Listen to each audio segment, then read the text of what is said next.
Marco announced the creation of the new fund, and some customers were already steadily replying to the email I had sent. Still, it was mostly inquiries asking for full details, and Marco said it hadn't yet led to an investment. Since it was insurance and something nobody thought would collapse, it was expected that people would be cautious. Besides, a negative carry where you anticipate near certain losses was a type of investment that went against the very essence of human nature. Still, I didn't regard this with much worry. Anyone with a cool head on their shoulders would understand that the real estate market of the lunar surface was a bubble, and that all the profit born from the real estate's increase in value was gobbled up by credit cards and car loans. I had told Marco to give a compilation of data we had taken from Wallace to any customers who might be interested. To put it in Wallace's words, it was like data about the existence of UFOs compiled by people who believed in UFOs, so it should prove to be quite persuasive. So with a look at that, even the most incredulous person should have been able to understand how fragile the premise on which the whole of the lunar surface's real estate market was based was. As I was eating my breakfast, I was glancing at the data I had sent to my tablet after finishing the procedures yesterday. After asking Wallace's permission, I had his real estate data sent to me. It came from the data trove that was being streamed to the electronic bulletin boards by companies such as New Age Development, and it had been collected, analyzed, and made into charts by a data analysis company from Earth. I had to grin when I noticed he hadn't used a company from the lunar surface. How like Wallace to take such a precaution? The statistics summary provided by housing associations was only updated once a month, so you could probably not wait that long. I paid the analysis company the additional fee and had them increase the update frequency to once every 2 hours. The detailed data would be sent to my office on the lunar surface, but I could view a summarized report on my tablet. For a while now, the data had been showing a straight line. It did have its ups and downs from time to time, oscillating within a specific range. That line even looked like it was taking a breather to jump to further heights, but was finally at the end of its strength and about to drop. Obviously, since I was betting on it taking a drop, that was what I wished for, but I wasn't expecting things to go my way just like that. But I, and thus by extension anyone involved in the market, knew one thing to be true. Rule of thumb dictated that the longer peaceful times lasted, the more a market would know strong price movements once the peace ended. Upon following that train of thought, I realized that if they saw the wooden-legged donkey turn into the king of pessimism out of the blue, of course everyone around me would be surprised. Also, the real estate market had never plateaued for that long before. Ever since I started hearing about ABS, I had started looking at the real estate news from time to time, and they were quite vocal about how ominous this plateau was. However, even the most pessimistic outlets merely said that too steep a price raise would bring societal unrest to the lunar surface. So basically they were considering the rise as a given, and that the only problem was how steep the slope would be.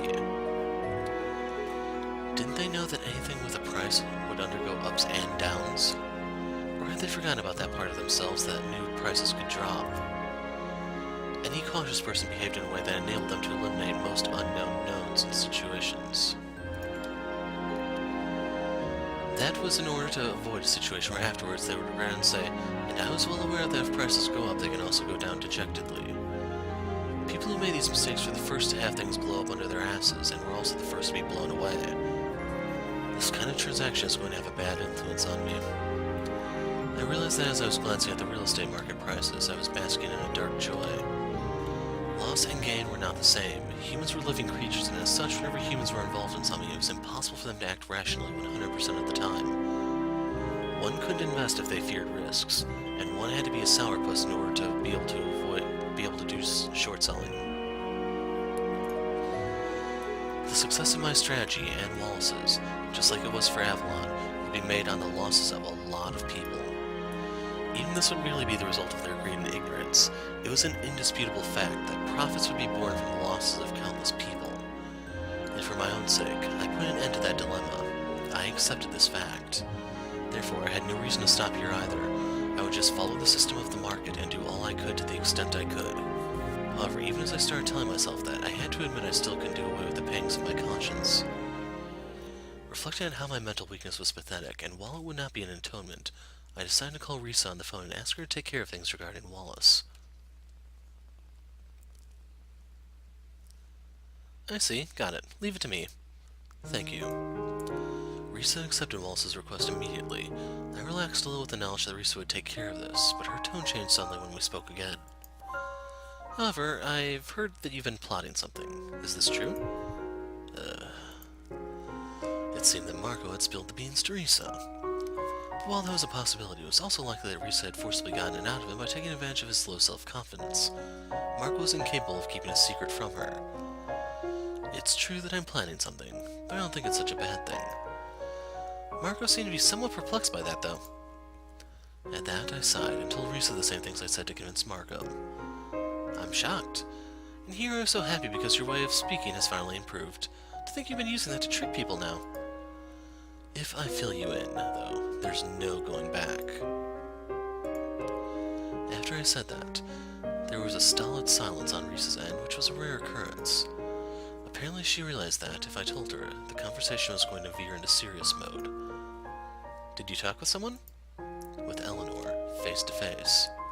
Huh, but you're not on Earth yet, are you? She came all the way to the orbital base, with tons of things to tell me.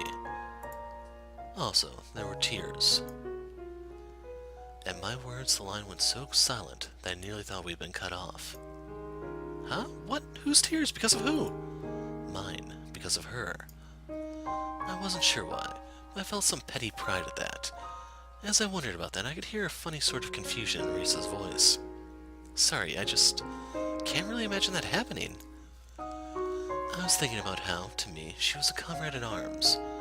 I've only ever seen that sort of thing in the movies. That reminded me that I actually hadn't gone to the movies in a while. She asked me what I would have wanted to do if I were unfettered, and she said that since I hadn't forgotten about Hagana, I can't have forgotten about the other thing. That's an untrodden land. There were two things I hadn't given up on, even after all that had happened, even after the shock had left me partially paralyzed. It was Hagana and my link with the market, because I was helplessly in love with both. I think I can safely say that's one of the reasons I've been doing all this. Marco has mentioned extraordinary profits. That's right, I can affirm it. When it succeeds, this will become the greatest thing in human history. Greater for you even than Hagana? Risa seemed like a doctor using a pen light to check their patient's eyes. If Hagana was there, she would probably be astonished. She would call me an idiot. And that's what I'm wishing for. You said as much too, right? That you spent all this time hoping Hagana would come back. I'm lucid. I've been cautiously lying in wait for that purpose. But I became too cautious, to the point that the people closest to me had misjudged my personality. Now that you mention it, it does remind me of how you were when I first met you 8 years ago. People don't change all that much. Risa laughed in an embarrassed way. Also, this is just Eleanor's opinion, but she believes that Hagana might be closer than we think. Huh?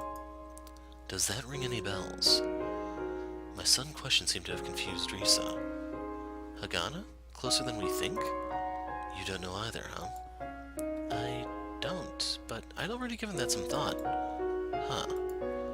I find it hard to believe that Hagana would have cut all ties to us. I'm aware I might be too idealistic when it comes to social relationships, though I don't sincerely believe in the concept of universal brotherhood. You're a freaking nun! But in any case, I think those weeks were truly wonderful. I think they were a miracle. And I think Hagana thinks so too, even if there was a cruel misunderstanding between the two of you. Eleanor had called my choice of words odd, but Risa's choice of words were wrapped up in kindness. Besides, Hagana, that girl, she always blamed herself. So I've been wondering if she's hiding because she still feels responsible for all this. After all, I'm talking about a girl who said she was ready to sell herself for our sake. Though I hadn't told you about that. Risa hesitated a little bit before saying, I've even checked through the list of people who donated to the housing project. But she wasn't among them? No. Risa replied and a silence fell between us. My relationship with Risa was completely different from my relationship with Eleanor. Eleanor had ultimately accomplished her goal, but Risa and I still hadn't found what we had lost 8 years ago. As for the matter related to Hagana, no matter how you put it, there was nothing to be optimistic about. On the other hand, there was no reason to be more pessimistic about it than before, so I could spout countless positive declarations. Which is why I also consider this a big opportunity. Huh? This gamble could reach an untrodden land, after all. If Agana has even the slightest interest in us, then I am convinced she will notice the result. Moreover, since last time I wasted Eleanor's consideration, I really want to make the best of this new opportunity. What? When I've gathered enough attention, I will grab the microphone and call out to Agana. I'd beg her to forgive me, or to come back. I probably should have done that during the whole Avalon fiasco. Apparently, Eleanor returned to Earth for the sole purpose of giving me lots of opportunities to do so. That girl sure is an aristocrat, huh? Even Risa was a bit amazed. Which is why this time around, I have no intention of wasting this opportunity. That being said, I have no intention of stopping there either. I've sworn to find Hagana. The risks of that investment were indeed limited and hedged in every way. While that was what I had stated so eloquently, I thought it held a deeper meaning. Risa was so quiet that I could hardly even hear her breathing, and a silence followed that was so deep, it was as though she distanced the receiver from her mouth. Risa then finally said, "Good luck." That was so like Risa, I nearly burst out laughing. I'll bake some apple pies while I wait for you. You're not going to make some hot chocolate? It doesn't sound bad either, but I'd end up getting heartburn. The perils of aging, eh? You and me both. Right, got it. After Risa said that, there was a brief pause. She must have been switching ears, then she went on. I only have one request for you. Don't be impatient. Yeah, I'll make sure to keep that in mind. Attaboy. Also, you were talking about the price of real estate, right? The lower it is, the better it is for us, after all. That's another way of looking at it. In the end, everything is linked. How mysterious. That's what you call God's will, isn't it? To think that you'd be the one to tell me something like that. Risa was giggling. I then quietly said, "Well then, see you." Risa's reply was short, and the communication with the lunar surface was ended.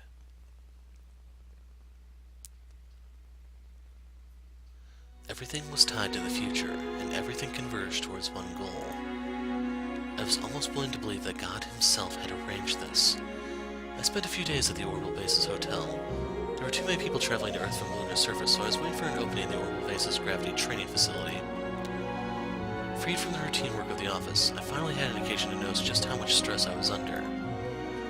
So I glanced at the real estate market as it was entertainment. I didn't hold positions, so I could afford to be casual about it. Though I did feel a desire to invest quickly, tugging at me slightly, like the feeling of waiting for a present. The real estate market kept on falling quickly when you thought I was on a rising trend. I had nothing to do, so I had a data analysis company send me raw data so I could see it for myself. So a week and a day later, it took me a minute to come to terms with the news when I heard it. 1.2 million moles, and not by one person? 3 people for 1.2 million moles. We did have a few inquiries, but... And how about our nagging backers? Their inquiries were, big surprise, nagging. Marco's tone wasn't even remotely joking. The insurance fee is what, about less than 1%, right? Yes. You told me to have them put on a reverse auction, so I had them compete for a bit, and Harold Brothers came back with the cheapest at 0.62%. Wallace also had sights on them, right? Of course, with ABS Junior claims. So this means for 10 million moles worth of the most risky ABS, they will insure us for only 62,000 moles. Did you tell them that? I did, but the reaction was like, so what? The same as the real estate agents. I was taken aback. I could not understand. Are they stupid or what? Well, it does make a lot of sense, you know. What do you mean? If you take a real estate position, it means you're optimistic about how well real estate will fare, right? Which means buying insurance against possible collapse is completely contradictory to the very act of buying real estate. No, I understand that. Al? Marco heaved a sigh as he spoke. People may not be that smart, but they're not complete fools either. Smart enough to be consistent, yet foolish enough that one should not expect perfection. I grit my teeth as I stared at the tablet and said, "So with Eleanor, it comes to 42.2 million moles. That's a heck of a lot of money. Don't forget, if this fails, it'll be pretty much a pure loss. That's... I was about to retort, but I stopped. Marco was right. Coming at it with logic and common sense, he was right. So this means we can't expect big customers. Hell, you did call people like that one founder a big value, right? Yeah. And the result was that he said he did contact investment banks, but didn't think it was worth letting a fund handle it. He ended up simply doing short selling of the residential general index. If you invested in a fund, 20% of the profits got taken. That was why I didn't invest in Wallace's fund. I needed that 20%. It was a lesson I learned early, and it helped me all of my life. If you didn't like something being done to you, other people probably didn't like it being done to them either. Why don't you work hard on your main business to make them a lot of money and add that on top of the sum? Marco said that in a carefree manner. It was hard to make money just by predicting when a bubble would burst. On the other hand, there was a chance it could burst right this instant. Dr. Wallace must be betting all of his assets, and there must also be believers over there, right? Well, I did look into it a bit. Short version, the figures look to be in the hundreds of millions. Crap. I finally couldn't hold on any longer and let out a curse. That's not really much of a curse. No, Hal, see. Wallace's bet is just insane. What would we do if you ended up betting everything you had too? Right. Wallace could afford to be bold. He knew his life was about to burn out. But the reason was irrelevant. In the world of investment, results were everything. Right at this moment, I actually felt a little jealous of Wallace's disease. Marco. You can't. Before I could say anything, Marco uttered these words. You're going to ask about surplus capitals, right? We're publishing our positions every week and performance reports every quarter. Are you out of your mind? People would find out right away and you'd have to explain it. No, you're right. I know. I understand. That's when I said out loud, but inside I felt a disappointment bordering on despair. 42.2 million moles? Even with 100-fold returns, it would make only 4.2 billion moles. 4.2 billion moles. It wasn't bad, but in the world of investment, such returns were rare, though not impossible. If it came to it and the manager of a high-ranking investment fund scored a big hit, he could make that much in a year. It was still not even close to a bet that could swallow the whole lunar surface, but winning this bet should pull riches toward it like a black hole, or so I believed. Remember the sales figures for ABS and CDO. This was a bet aiming for the payment of insurance money, which meant that all the sales figures of ABS and CDO would directly turn into the prize money. The chips would pile up at an incredible pace, and you tell me to watch this without doing anything. I groaned. This was the bet of a lifetime. There would never be an opportunity like this again. Why couldn't they understand? It was the contradictory nature of risky bets to have big returns precisely because people believed they wouldn't succeed. In the first place, it was hard to obtain people's consent. Unless you had Wallace's level of charisma, you'd never overcome that contradiction. But then, did that mean that this was my personal limit? Was I just one of the many who, when push came to shove, was restrained by the yoke of common sense? But the desire I had worked to fulfill up until now wasn't so small that I'd be sated by investing my own funds. I had come this far so I could make the best investment imaginable via the best method imaginable with the biggest capital imaginable. And that was exactly why I thought I could surpass my weakness of 8 years ago. I asked myself, was I really going to be satisfied with just that? Would I be able to say that I had no regrets? Could it be said that I did all I could? No matter what Marco said, I was legally entitled to make my own choices. The legalese said that theoretically I could use the fund statutes to block capital retrieval and put all money under protection. But just do it.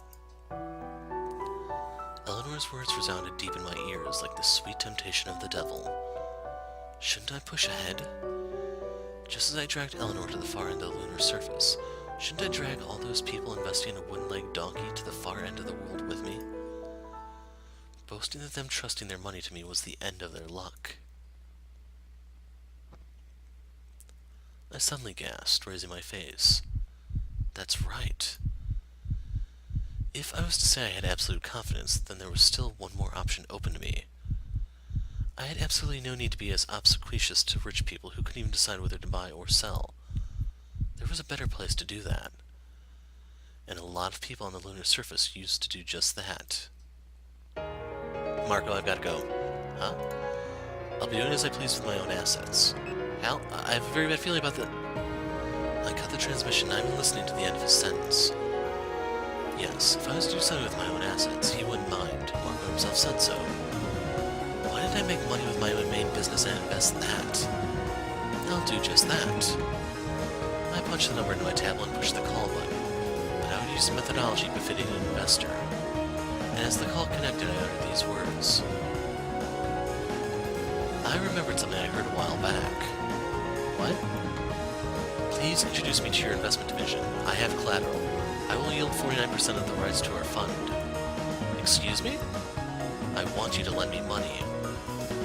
I couldn't stop the smile forming in the corners of my mouth. About 200 million bulls. I would be smarter than Wallace and use all I had at my disposal. For that, I'd even go as far as borrowing the money I was spending on the collapse of E.J. Roachberg's product from E.J. Roachberg themselves.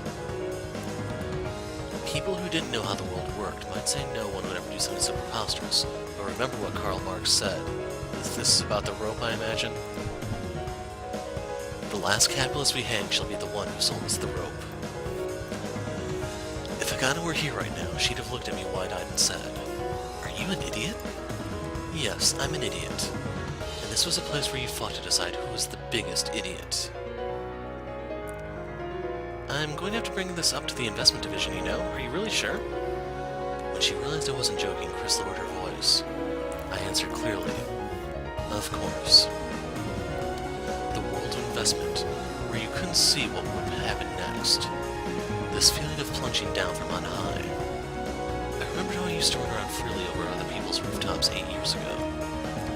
I breathed deeply through my nose and whispered this in my heart. I'm back. I was finally back here.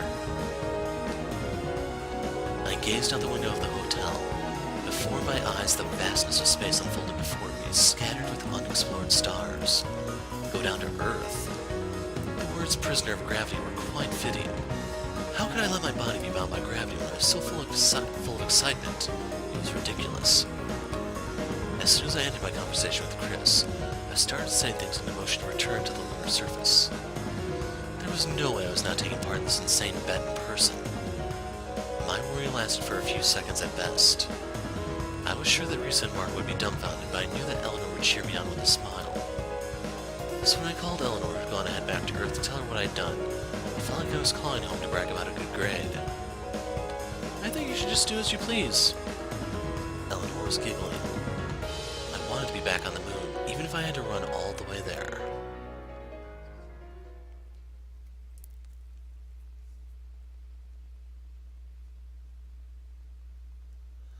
As soon as I arrived back on the lunar surface, my tablet was full of purchase reports. And nearly all of them were about purchases other than stocks. It was a financial product you didn't see often. A product that people making bets involving lunar surface would call a money loser before throwing it away. I am honored to have a boss as daring as you, Hal. As I entered the Schweitzer investment office, Marco looked at me with half-open eyes as he uttered that sentence. I am not planning on reducing your remuneration. I merely use my future earnings as collateral. Yes, that's how you set up things in theory. And are the purchases of protection proceeding nicely? Returning to Earth from the orbital base, I went straight to E.J. Roachberg in order to discuss my loan. It was disconcerting how quickly everything was settled. It seemed that being ranked in the top 15% of yield performs in investment magazines, being referred to as the hero of the lunar surface as a fund manager, brought a lot more recognition than I initially thought. Of course, I had told the E.J. Roachberg people that what I would use this money for. The person in charge didn't seem that worried about it. Or rather, it felt more like they were counting on me crunching through all that loan money on a stupid bet, after which they get their hands on the interest of my main fund. On top of that, they didn't mind that my positions were opposite of E.J. Roachberg's. As long as it turned a profit, anything went. Even if a different department was blown to smithereens as a result, As long as our team turned a profit, anything was fair game. As if to say, that way it will be easier to get ahead. Cowboy capitalism. Thus, taking around 240 million mules with me, I headed for the gold dumping grounds. It's going just fine, but so cheap. The capitals don't drop fast enough, and the restriction to only recent ones is sort of a bottleneck. If it's not recent, the real estate loan at its core will be ripe with unrealized profits, you know.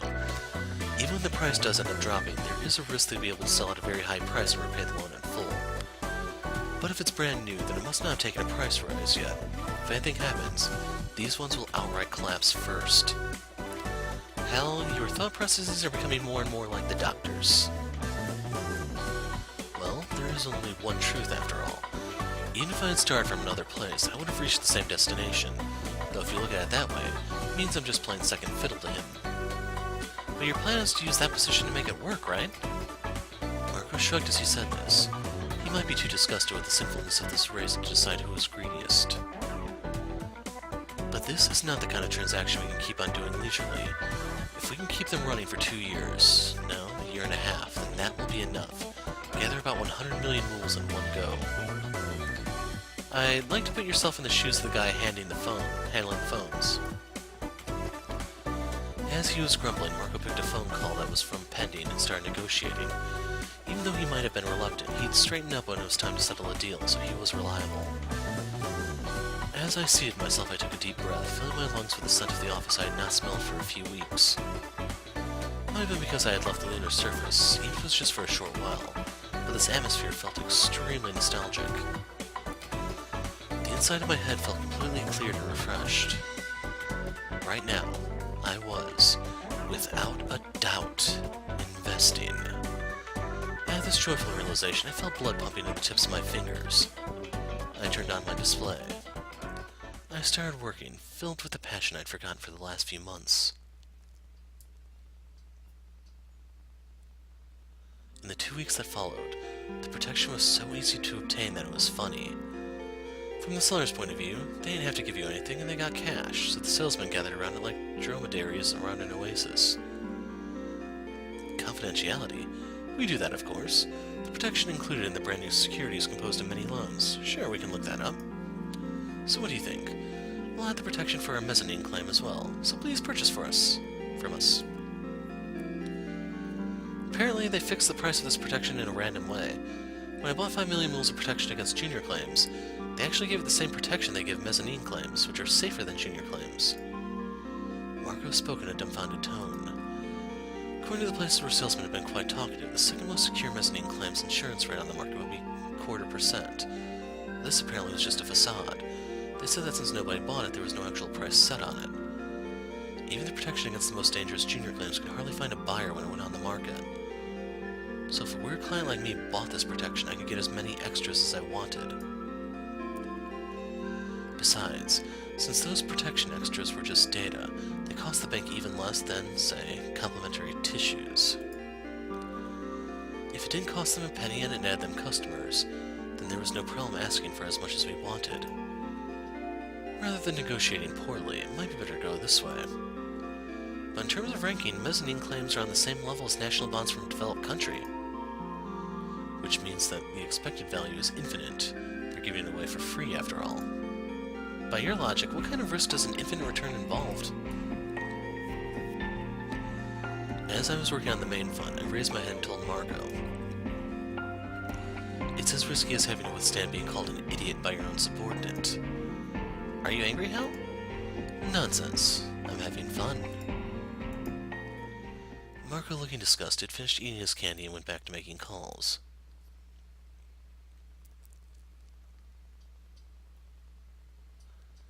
Oh, is it already over? As I raised my voice, I realized it was evening, just a little while after the market had closed. Even though I decided on a daily routine of checking the financial affairs of a few companies, calling a few of them on the phone, and scrutinizing that amount of investment deals, it ended all too quickly. That was how it had been for a few days. Still, the sound of my back cracking as I stretched my arms over my head was a testament to how focused I was on my work, I guess. Seeing the stress of being unable to do what I really wanted to do had been a big weight on me. I cracked a wry smile. This way, I thought, even if the investment and protection failed, I'd be able to make up for it. Also, I should really thank Eleanor again. Such were my thoughts as I prepared to go home, since I had no reason to force myself into doing overtime. Marco left for his main job at the fund once he could break away from the bank's sales, so that no one was there. I sent him an email saying I was going home first and left the office.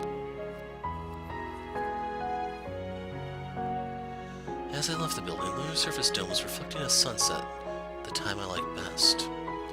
At this time of day, noontime's life still lingered, and people walked down the street beaming with relief over a day's job well done. Schroeder Street, of course, was no exception. Of course, even if the market on lunar surface was closed, the Earth market would be open somewhere, for the dealers active all over the world and people covering Earth investments, the day's battles were just beginning. Even that atmosphere kept in motion by green gave off the feel of a fun festival for me right now. I gave a quick greeting to the old guy at my favorite hot dog stand, then directed myself to Central Station. I thought about going home like this, but it was still pretty early, so I decided to take a detour through Clapton Square.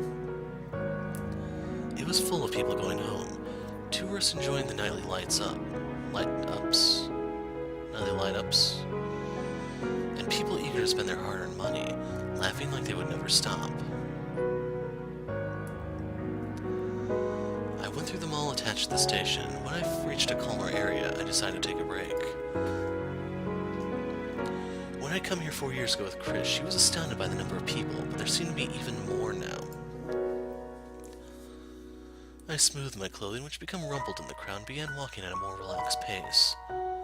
I didn't have anything to see in particular, but since I'd had my office computer since back when I was working with Eleanor, I decided to take a look at the computers. I went online to look up a shop Suro had recommended. As it turned out, it was fairly close. On the way, I bought some ice cream, taking bites from it as I walked. Oh? After walking for a while, I saw familiar figures ahead of me.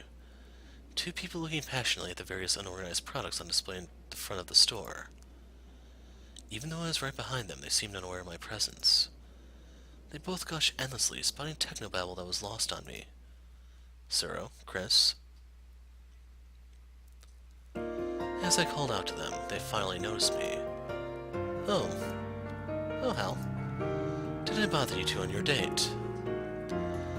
As I licked my ice cream, Suro laughed and put a hand on Chris's shoulder. Chris just puffed out her cheeks in displeasure. It is not a date. Denied so quickly. You wound me. You say that, Suro, but aren't you making a pass at Reyna, too? I'll tell on you, Teresa. I'm surrounded by men at work all day. It's not easy. Please, have pity on me. Maybe it was because Suro and Chris were both of a scientific mindset, but they had a lot in common, and they seemed to get along well. Still, do you shop together often? You're one to talk. Look at you, eating ice cream and shopping lazily? It's unbecoming. Suro said this, taking the ice cream from my hand. He bit into it without restraint, then handed it off to Chris. Chris blinked wildly for a moment, then finally took a bite herself. It's because I got done with work early. I figured doing this once in a while isn't so bad. Besides, my work computer is getting kind of old. We were talking about the same thing just now. We ran into each other completely accidentally. Well, I'm tagging along with Risa and Reyna, though. Are they here, too? They came to look at furniture or God knows what. A bunch of people suggested the housing project would go better if the lodgings were furnished, but since they both kind of like shopping, I got bored and made my escape. Wise man. That's gotta be hard on you. I said this and took a bite from the significantly smaller ice cream Chris had just handed back to me. So, Hal, does this mean you're looking to buy a computer? Yes. I looked at Chris, who was looking back at me like a dog waiting for its owner to throw a tennis ball. Now that I think about it, 4 years ago, Chris's room in the church was full of weird equipment. Which type do you want? I can choose for you. That's not fair, Chris. Hey, Hal, I'll build you one from scratch. One that will be perfect for running protein-structured decision software. Hal won't be using such things. I can build him one that would be optimized for investing. You keep on tinkering with your old-school vacuum tubes. What was that? Ignoring the two as they started bickering, I pulled out my tablet and mailed Risa. If you were in Clapton Square, how about grabbing some dinner together? The answer came back, oh my, this doesn't happen often. We decided on a place to meet up. I put away my tablet, then said, more importantly, what should we have for dinner? Curry! They were in sync because curry was cheap, delicious, and spicy enough to keep you awake. That was their story anyway.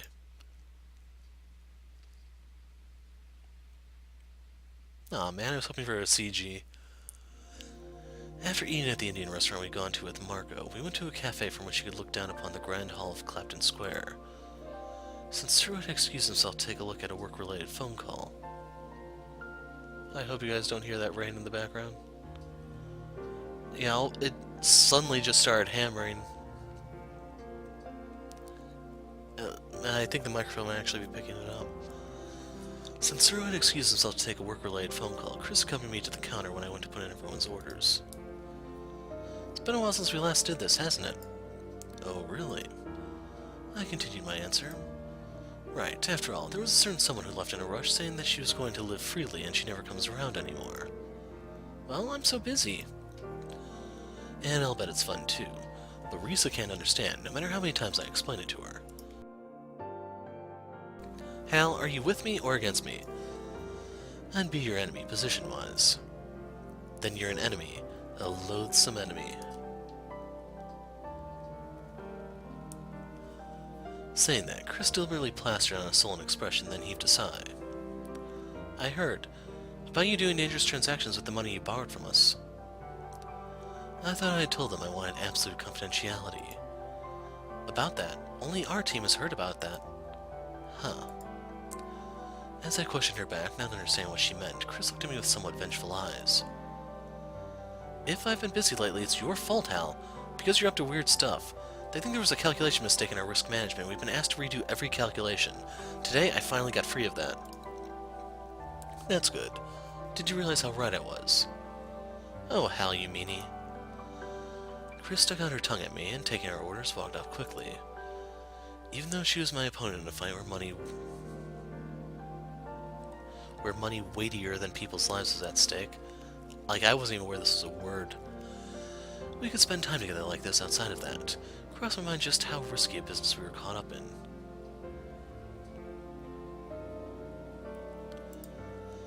Returning to the table with a wry grin, Risa and Raina looked at me with a puzzled expression.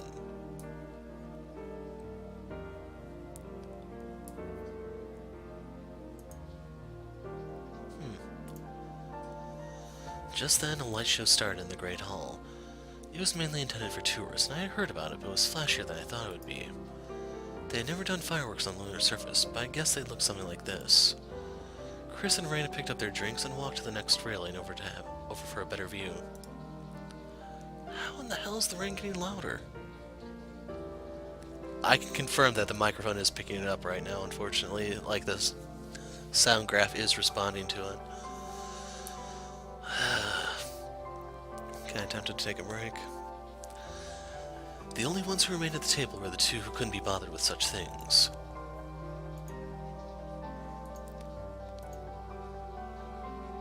Still looking for his tie and everything. So, did you find nice furniture? So-so. Risa said that as she sipped her iced cafe au lait, she wasn't wearing her nun's habit, so the sight of her doing that made her seem like an ordinary woman enjoying her day off. By the way, when I went to the handmade furniture shop, I saw some of your father's work. What do you mean, They were really well made. Your parents are the ones who raised you and made you who you are now, you know. I slurred my soda like a slum kid getting lectured. Are you going back home like you should? For some reason, she took on a carefree tone with these words. Risa was really sly. When it came to grown-up wits, I was no match for her. Not that much. Make sure to go back as often as you can. It's on the lunar surface, after all. It's so easy for you to go back. I know. But Chris said the same thing, and she's not coming back to the church. Risa said this with some consternation, and she narrowed her eyes at the illuminations visible on the whole ceiling of the Great Hall. If you have a place you can call home, then you should visit as often as you can. That's my opinion as your elder. By that logic, shouldn't you be going back to Earth? At my words, Risa turned her gaze back toward me, and a challenging smile appeared on her face. This is where I'm meant to be. It's the place where the people important to me can rest their wings. I'm gonna give this a couple more minutes before I just take a break. Like, visibility out my window has just disappeared due to a sun fog. Wow. After delivering that line, even Risa looked embarrassed. She'd been drinking something really strong looking at the curry place though, so she might have been a bit drunk. Even so, Risa's words had an effect on me, and I turned my gaze toward the lively light show. You're probably right. Oh, you're quite meek. That's rare. Raina and Chris were enjoying themselves so much, they were leaning forward on the handrail. Seems Suro had finally finished his phone call since he had joined them, and everyone looked in high spirits. At that sight, I spoke. Hey, we can see the whole team. I guess we can all enjoy ourselves this way because you insist on running a church on the lunar surface. I could tell Risa was gazing at me, but I didn't return the gaze. You're right, it might be my obstinacy. I'm really, really thankful. Risa lowered her eyes as I blurted out those words quickly. She seemed to be smiling. I can't tell if you're teasing me or not. I'm not teasing you. I know, but why this, out of the blue? Risa said this in a small voice, drinking her cafe au lait. I closed my eyes, basking in the shower of light I could perceive even through my eyelids, and spoke. Right now, there's nothing in my way. I'm going forward with all my strength. Well, I don't know if things are going well or not, though. Everyone is telling me that this is a crazy gamble. But I'm sticking to my guns and going forward with what I want to do. 8 years ago I would have thought I made it completely on my own, but... Risa repeated this word, looking like she was about to burst out laughing. I opened my eyes and said, It's not. The wise Risa continued her inquiry gently. So, in the heart of the church, Risa would take upon herself the worries and the pains of the people. Risa's expression right now was the same one she wore at times like that. I could go forward without anything in my way, and sometimes I got to have fun times with my friends like this. No matter how many times I thanked Risa for that, it would never be enough. It was certainly thanks to her that we could still all be together even now. But the more I enjoyed this happiness, the more something heavy piled up in the depths of my heart. It was the same as the light show. The brighter the lights, the stronger the shadow cast on the table. I spoke. Maybe Hagana is completely on her own. Indeed. Risa took in my words as if she'd been expecting them, her soft smile unchanging. And after stirring her cafe au lait with a straw, she resumed talking. But at the very least, there is one person who worries about her like this. She must be aware of it. As Risa said this, she put her hand on top of mine, which rested on the table. So you don't have to be so hard on yourself. You've already blamed yourself more than enough. That's not just coming from me, a lot of other people know it too. I knew that if I was receiving such words of comfort, it meant I was depending on someone. Yet I squeezed Risa's hand back, nodded and answered, Thank you. If you're able to say these words, then your future is certainly an open path. Risa chuckled without letting go of my hand. Her gaze became downcast. Still, I also do wish Hagana was here with us. That's why I want to work even harder. Until Hagana comes back, I want to keep this place as pretty, as fun, and as warm as possible, to make sure it is a place where she can smile in relief when she comes back. Risa would never change. You'll manage. 8 years ago, even after I messed up so bad, you kept me going. It wasn't just me, it was everyone who helped. But you're right. I also wish... Risa raised her head, narrowed her eyes at the light show. I wish that these fun times would just last forever. Finally, the biggest light of the show scattered, trailing off as the show ended. Chris and Raina looked like they didn't want to leave, just as other customers were coming back to their seats in groups. In the end, they gave up and came back. They must have been really excited during the whole thing. They looked tired, but it was a good tired. That was really something. It was so pretty. Risa, did you have a good view? I could see enough from here. I didn't know they did things like that. Back when Avalon was in business, electricity was extremely expensive too. Indeed. So I suppose it's all thanks to Hal, Raina, and Chris. Hey, I helped too, you know. Oh? In Risa's seemingly mean words, Suro alone scrunched his face up as everyone else laughed. If only these times could go on. I wouldn't ask for an eternity, at least until Hagana came back. As these thoughts crossed my mind, and since everyone was getting up because they had work the next day, I followed suit and rose from my seat. Just then, my tablet vibrated. From Gazanika. Hello. Sensing the situation, Risa took the empty glass from my hand. Everyone else was chatting and about to leave, and I was about to catch up to them, but I stopped in my tracks. Huh.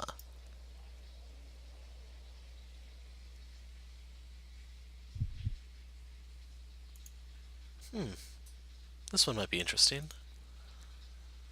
It might have been because my query sounded a bit forceful, but Risa suddenly turned back to me. We'd wished for these times to go on forever, but there was no such thing as a never-ending dream.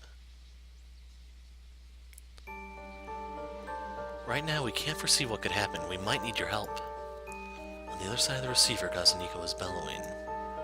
What an idiot I'd been! I'd been warned, I'd been... As I was listening to his lamenting voice, Chris and the others up front pointed down the hall. I followed everyone else's gaze. There was a huge projector set up there. People were gathering there, pulling out their tablets to call up the screen. Please repeat what you just said. What happened exactly? I asked in return. On the other side of the receiver, I could hear him yelling orders at the staff or something. I had never seen an actual beehive, but I suppose this is the sort of thing that would happen if you poked one. It sounded like Gazanika was switching hands and fumbling with his receiver as I heard a rattling sound, and he briefly said this. There's a medical report. A science magazine was published today with an article that has spread like wildfire. The net is in an uproar right now. Since every major media company has picked it up, now every country on Earth has had their Ministry of Foreign Affairs issue a joint declaration that traveling to the moon is dangerous. What? Someone said the same thing a few years back, remember? That if you stay on the lunar surface for too many years, you won't be able to go back to Earth. Well, that's the kind of medical report that has just been released. And to think I'd received warnings about this. If only I'd investigated more. Low gravity syndrome. I muttered, recalling the memory. It was on the news. It was in the news on the lunar surface some 5 or 6 years ago. But it had been refuted, if I remember correctly, and eventually the whole thing had died out. But then again, who had refuted it? I had a very, very bad feeling about this. Earth is in an uproar, and it's even worse for ports with an orbital elevator. This whole mess might spread into the economy, too. Wait a second. They said the same things before, right? So why is it causing an uproar now? At my question, Gazanika groaned. Because the scholars who published that article made a joint statement. A statement? Emerald Industries has been suppressing facts that were inconvenient to them. In this place, there was always someone who would lie to someone else. I closed my eyes and clenched my teeth.